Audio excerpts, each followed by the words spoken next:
जय माँ कामाख्या। कल गुरु पूर्णिमा है, तो आप सभी के लिए एक विशेष करके ये सूचना है कि आप गुरु पूर्णिमा में किस प्रकार से पूजन करेंगे। तो सबसे पहले तो आप लोग को ये बता दें कि गुरु पूर्णिमा में गुरु शिष्य परंपरा में जो विश्वास रखते हैं, जिनकी भक्ति है अपने गुरु के प्रति, ज्ञान के प्रति और अपने ईश्वर के प्रति, वही लोग इसमें भाग लें। बाकी लोग आज के समय में सोशल मीडिया का एक ज़माना है, ट्रेंड है, तो सारे लोग क्या करते हैं कि दिखावे में पोस्ट डालने के लिए तरह तरह के बहुरूपीय भेष धारण करके ये करते हैं। गुरु भी भेष धारण करते हैं और चेले भी भेष धारण करते हैं। तो इस प्रकार के सबसे पहले बहुरूपीय वाले ढंग से आप बाहर निकलिए। गुरु का मतलब ज्ञान है। जब आपके पास ज्ञान आएगा तो आप में झुकाव आएगा, आप में नम्रता आएगी, आप में शालीनता आएगा, आप में संस्कार आएगा। और जब ज्ञान नहीं रहेगा, ज्ञान का अभाव रहेगा, ज्ञान का लोप रहेगा, तो ना गुरु में शालीनता आ सकती है, ना चेले में शालीनता आ सकती है। तो मैं एज ए गुरु, जो हमें अपना गुरु मानते हैं, जिनको मैंने दीक्षित किया है, मंत्र दीक्षा, तंत्र दीक्षा, जो भी हमसे ले चुके हैं, मैं उन सभी के लिए स्पेशली ये संवाद कर रहा हूँ इस YouTube वीडियो के माध्यम से कि आप सभी गुरु पूर्णिमा में कुछ नहीं करना है। आपको सिर्फ इतना सा करना है कि सुबह सुबह स्नान करिए। स्नान करने के बाद जो भी आपका दीक्षा का वस्त्र है वो धारण कीजिए। उत्तर दिशा या पूर्व दिशा या उत्तरमुखी या पूर्वमुखी हो करके आप सबसे पहले अपने गुरु को प्रणाम करिए, उनकी वंदना करिए, करके बोलिए, हे गुरुदेव, मैं आपका शिष्य, मेरा नाम ये है, मेरा गोत्र ये है, मैं अमुक जगह से बात कर रहा हूँ। आपके द्वारा मुझे ज्ञान, शक्ति, दीक्षा, धन जो भी मिला है, उन सभी के साथ समर्पित भाव से मैं आपको प्रणाम करके आपकी पूजन कर रहा हूँ। तो आप इस संसार के या इस तीनों लोक में जहाँ भी विराज कर रहे हैं, आप मेरा प्रणाम स्वीकार करिए और मुझे अपना आशीर्वाद दीजिए कि मेरा ये जीवन भौतिक सुख संसार तो अच्छा हो ही, साथ ही साथ हमारा आध्यात्मिक सुख संसार भी अच्छा हो। मैं जो भी आपके आदेश लेकर के जो भी साधना करूं, उसमें मुझे सफलता मिले, उसमें मुझे सिद्धि मिले, और संबंधित देवी देवताओं का सदैव मुझ पे, मेरे परिवार पे, मेरे बच्चों पे, मेरे माता पे, मेरे पिता पे, मेरे काम पे सदैव आशीर्वाद आपका बरसते रहे। तत्पश्चात आप श्री गणेश जी की पूजन करिए। ठीक इसी प्रकार आप गणेश जी को बोलेंगे। तत्पश्चात जो हमसे माँ कामाख्या की दीक्षा ली है, माँ कामाख्या की पूजा करिए। जो माँ तारा के लिए, माँ तारा की कीजिए। हनुमान जी का लिए हनुमान जी का कीजिए, भैरव दादा का लिए तो भैरव जी का कीजिए।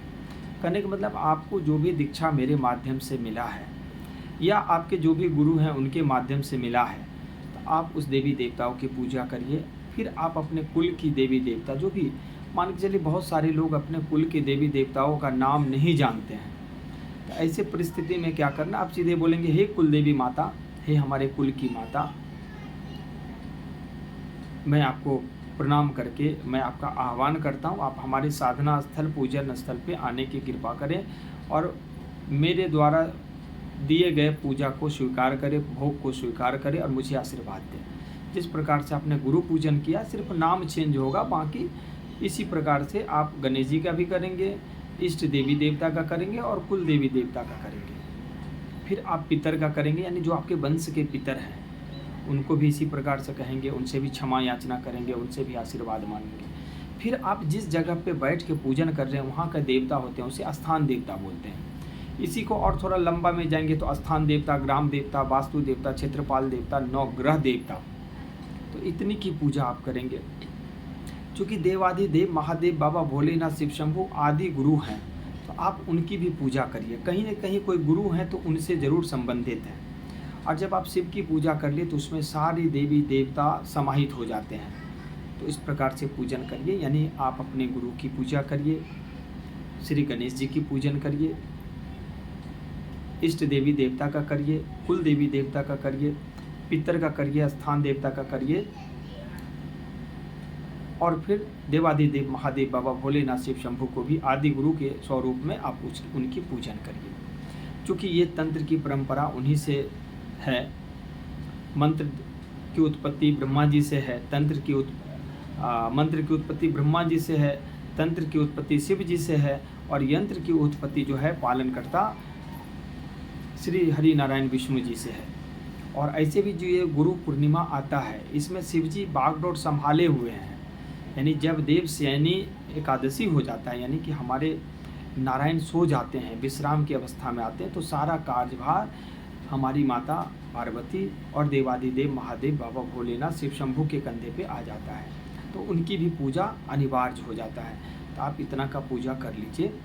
दूसरी चीज़ है कि तरह तरह आपने पोस्ट देखा होगा, गुरु बोलेंगे कि हमारे लिए वस्त्र, गुरु के पास वस्त्र लेके जाना है, फल लेके जाना है, मिष्ठान लेके जाना है, धन लेके जाना है। ऐसा कुछ नहीं करना है। हमारे जो साधक हैं वो कदापि ऐसा ना करें। यही पैसा आप क्या करें, अपने घर में लगाएं, अपने बच्चों को दें, माता को दें। वस्त्र ही देना तो अपने माँ बाप को दीजिए ना, अपने बच्चे को दीजिए ना। उनका पेट काट करके आप हमें क्यों देने के लिए बेचैन हैं? हमें देने से कुछ नहीं होगा, लेकिन आप अपने माँ बाप को, अपने बच्चे को, अपने पत्नी को देंगे तो उनका आत्मा तृप्त होगा, आपके घर में प्यार बढ़ेगा। तो अपने घर को पहले स्वर्ग बनाइए। जब आपका घर स्वर्ग हो जाएगा, जब एक घर स्वर्ग होगा तो पूरा समाज स्वर्ग हो जाएगा, पूरा देश स्वर्ग हो जाएगा। तो सबसे पहले आप गुरु का आदेश मान करके पहले अपने घर को स्वर्ग बनाइए। जो 2 पैसा आप हमारे पास आने जाने में ख़त्म करेंगे, तो फिलहाल आप अपने आर्थिक स्थिति को ठीक करिए, अपने काम पे ध्यान दीजिए। तो कहीं आने जाने की ज़रूरत नहीं है। आप अपने घर में जहाँ भी पूजन स्थान हो, नहीं भी हो तो कहीं भी स्नान वस्नान करके साफ वस्त्र धारण करिए और फिर गुरु की पूजा करिए। समझ गए? ये इतना ही करना है, ये छोटा सा काम है। यदि आपके पास और भी पैसा है तो कुछ गरीब गुरुओं को भी आप दान दे सकते हैं।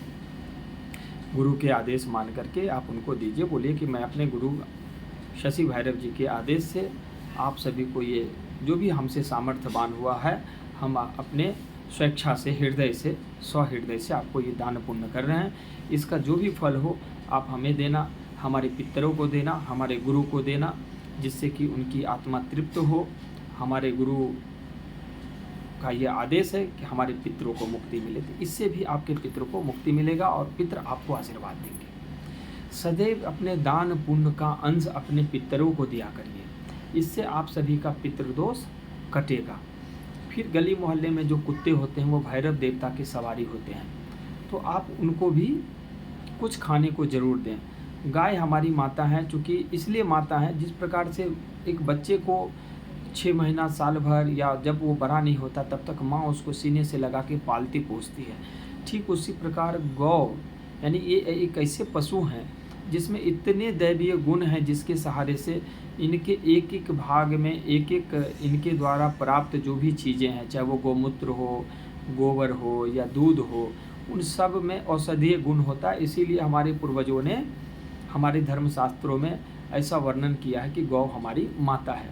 तो आप उनको हरे चारा आप दे सकते हैं। चूँकि इस महीने के बाद, अभी जुलाई ख़त्म होने को अब आएगा, जुलाई अगस्त, सावन के बाद भादो आ जाएगा, आश्विन, यानी 1-2 महीने के बाद प्रजनन की, अब मतलब पशु पक्षियों में प्रजनन का दर बढ़ेगा। मतलब ये क्रिया उस समय का ये जमाना है, मतलब समय आ जाता है उनका रिप्रोडक्शन का, वो अपनी संख्या बढ़ाते हैं प्राकृतिक तरीके से।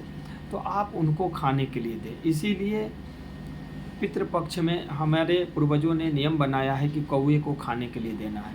तो आप कौवे को ही ना दें, आप सारे पशु पक्षी को खाने के लिए दें, क्योंकि ये हमारे पशु पक्षी हमारे पर्यावरण को स्वच्छ रखने में हमारे साथ कदम से कदम मिला के आगे बढ़ता है। इसीलिए आप उनको भी खाने को दें।